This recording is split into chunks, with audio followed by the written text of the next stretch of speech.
Hello and welcome everybody, my name is Shane Comley-White and you're with me at Rocking at the Movies, and today we have fantastic guests who are actually part of the Comic-Con Africa in September 2022.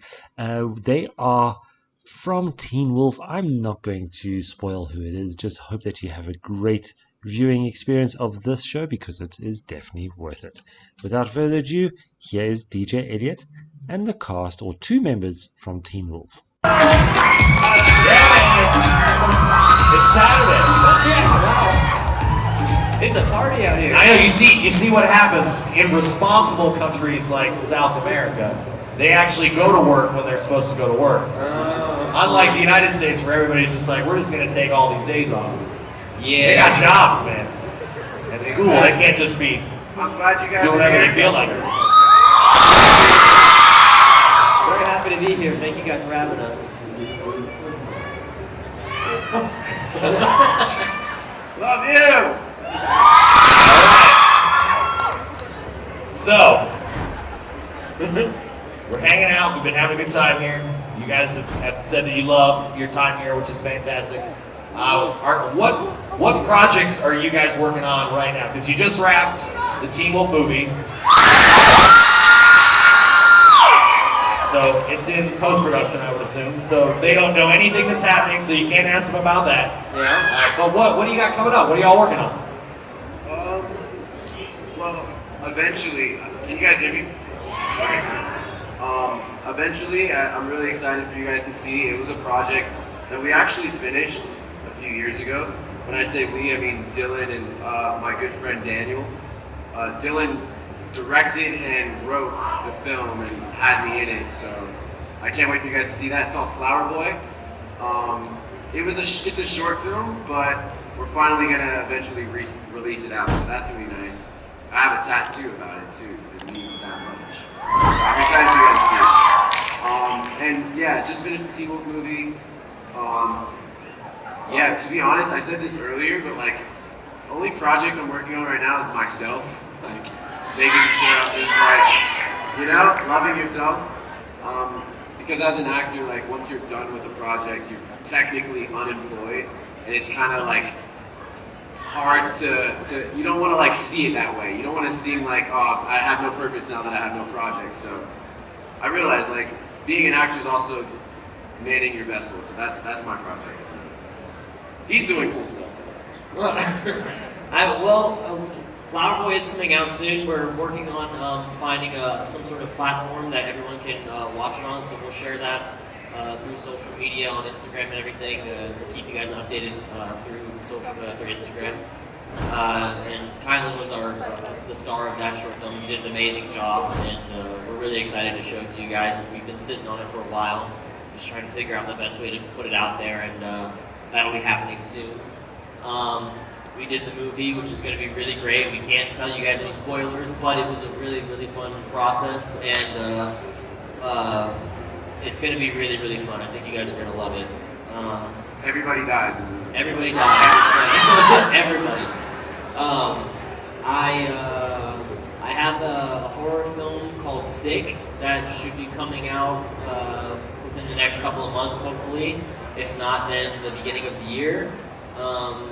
Like Khylin said, just working on myself and becoming a better person, a better artist. I've been writing a lot, so hopefully for the next year or two, possibly my own projects coming out. Kylin's got some roles in there as well. So just trying to build on our creativity and do things ourselves and keep putting movies and TV shows and new things like that out there for everyone to see. Now you're kind of making a bit of a pivot because you're starting to look at writing and directing. What made the change? Like why that decision? It's something that I always really loved to do. My dad and I used to go to films when I was a kid, and that was our bonding experience, was to go to movies and watch movies back to back to back.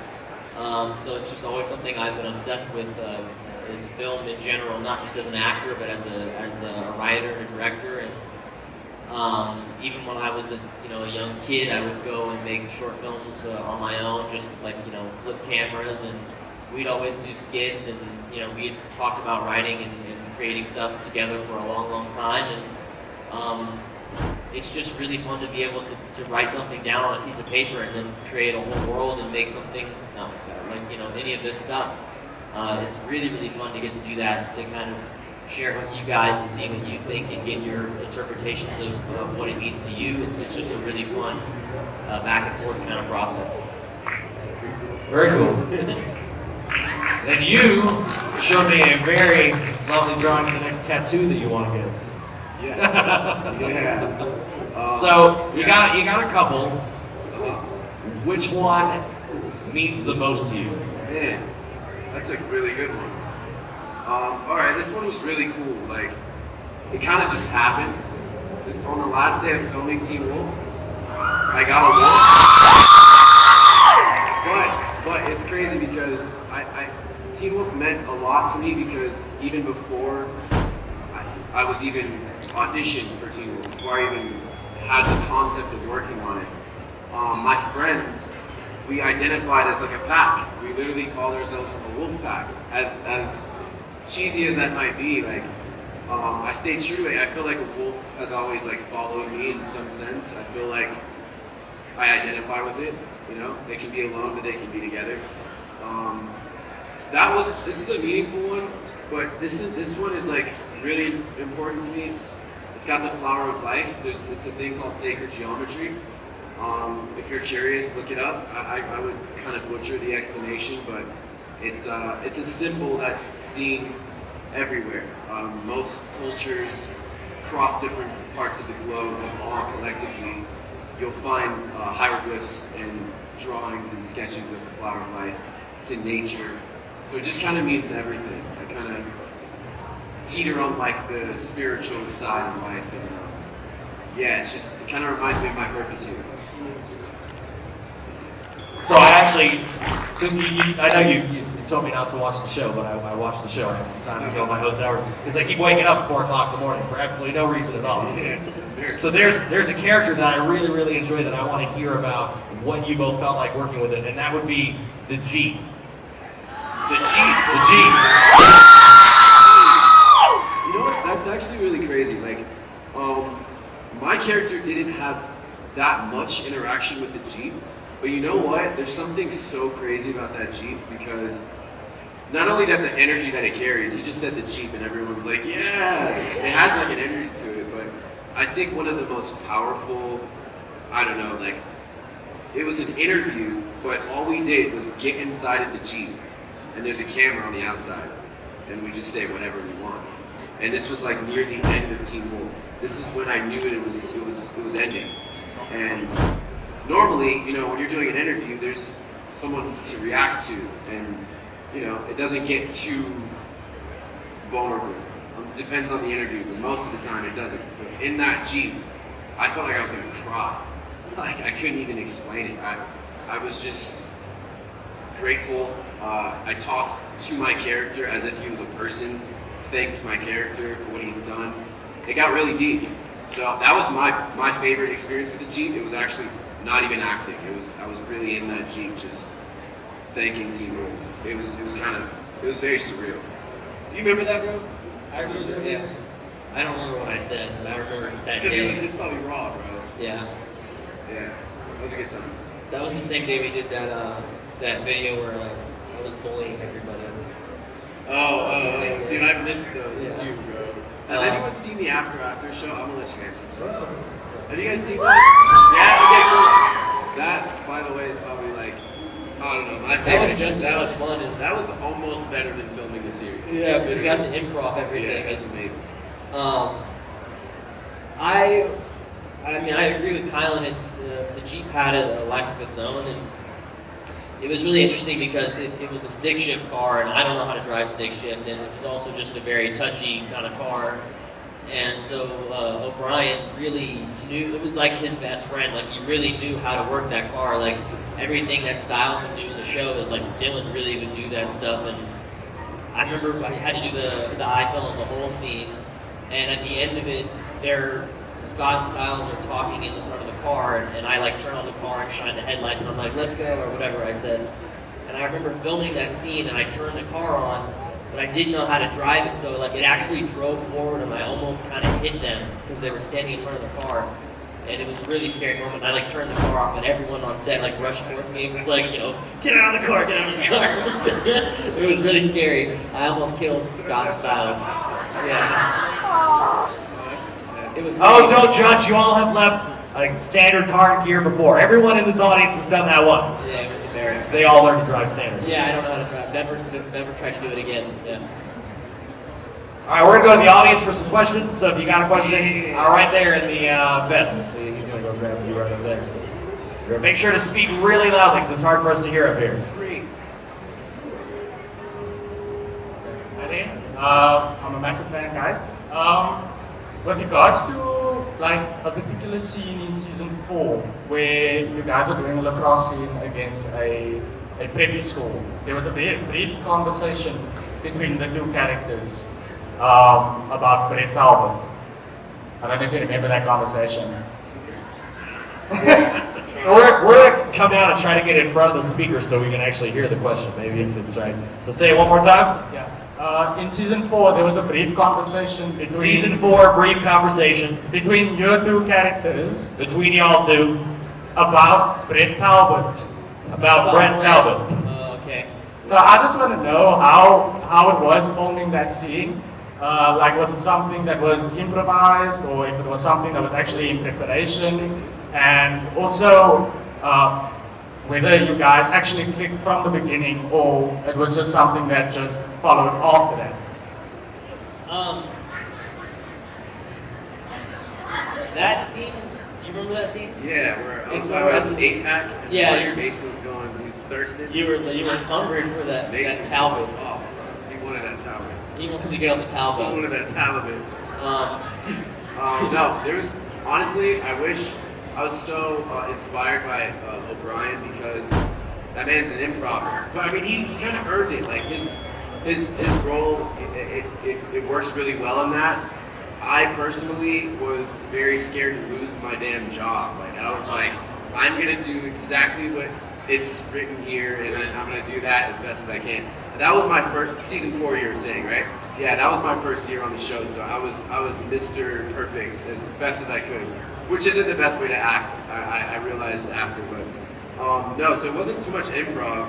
I do remember it being funny though, because Mason, like, it just seemed like a conversation that Khylin would have to one of his friends about a girl. So it was like I completely understood where his head was at. So it was fun playing that for him. Yeah, but it was no improv. We were just, those were the lines right there. yeah, I just tried to be as angry as I could. I just thought about all the people I didn't like in middle school and high school, and I just put it on him. Put it on Yeah. Of course. All right, next question. It's in the white jacket and the sunglasses. I don't have it down. It's a jean jacket again. Make sure it's nice and loud again. So obviously you've both been in the industry for quite a while, right? So out of your entire experience with the industry, do you have anything that, it doesn't have to be acting specific, but is there any piece of advice that you would share with people that are up and coming in the industry? Not becoming an actor. Just advice in the industry, Oh, not yeah. even just acting.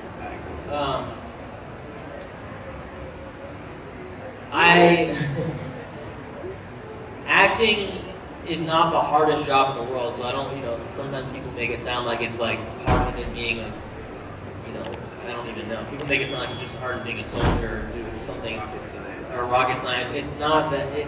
There's just a lot of pressure, and you go through a lot of rejection, and you're constantly unemployed, like Khylin was saying. So it's one of the only jobs where you're constantly trying out for a new job, and you're constantly trying to having to prove yourself that you're good at what you do, no matter.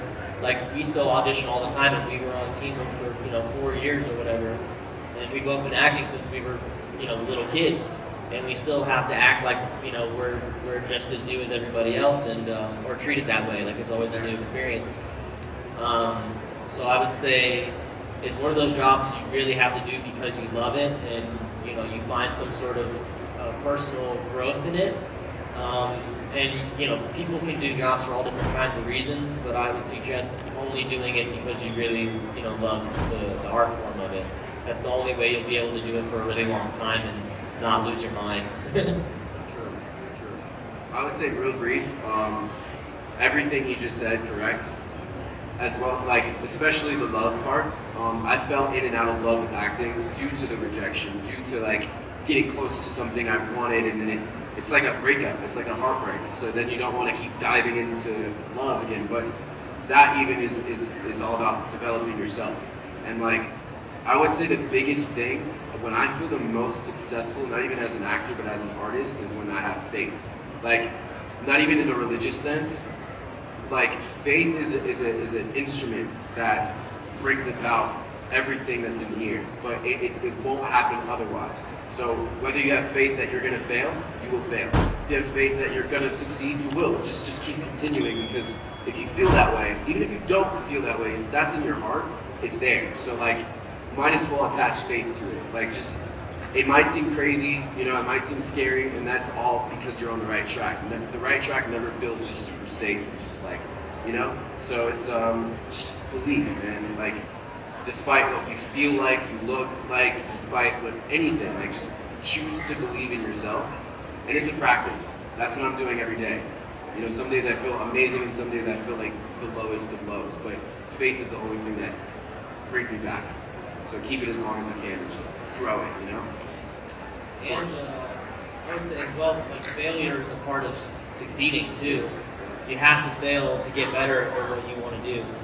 So you can't be afraid of, you know, honestly, succeeding can just be as scary as failing too. So you have to, you know, lead with your chin up and take the punches as they come. And, you know, everything is a way to learn and to get better. And if you look at it that way, you'll be fine. Yeah, no L's, just lessons. No losses. Yeah, I love that. L stands for lessons. Lessons. Those are the only L's I take. Lessons. Yeah. That's awesome. I'm totally stealing it. Yeah, that's great. That's my favorite thing you've said all weekend. Last question, and then you guys got to get over to photo ops and autographing. These go so fast. I know. So we're at the Kentucky Fried Chicken stage, so clearly we like food. Yeah. Everybody here eats. What is your go-to comfort food? Ooh. Well, I got 3 bottles of hot sauce in my backpack. Doesn't Beyonce say that? I got hot sauce in my bag. I literally do. Anything spicy. I love chips and salsa. I love Doritos and hot sauce. I'm disgusting. And then, what else? Sushi, maybe. No, ramen. Ramen.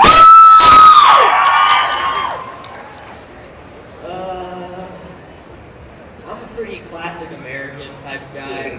I love hamburgers and I love steak. Best. Steak, yeah, steak is actually up there for me too. Steak is fucking great. Steak is amazing. That's the animal in you, though. That's the wolf in you, bro. Yeah, for real. I'm sorry. Well, on behalf of everybody here, we want to thank you all for, first of all, making the very short chorus. There's one more thing we want to do before we leave. We want to get everybody standing up. I want to get you guys right down here at the end of the stage. If you got, y'all get your phones out too, man. This is the shot. This is the one.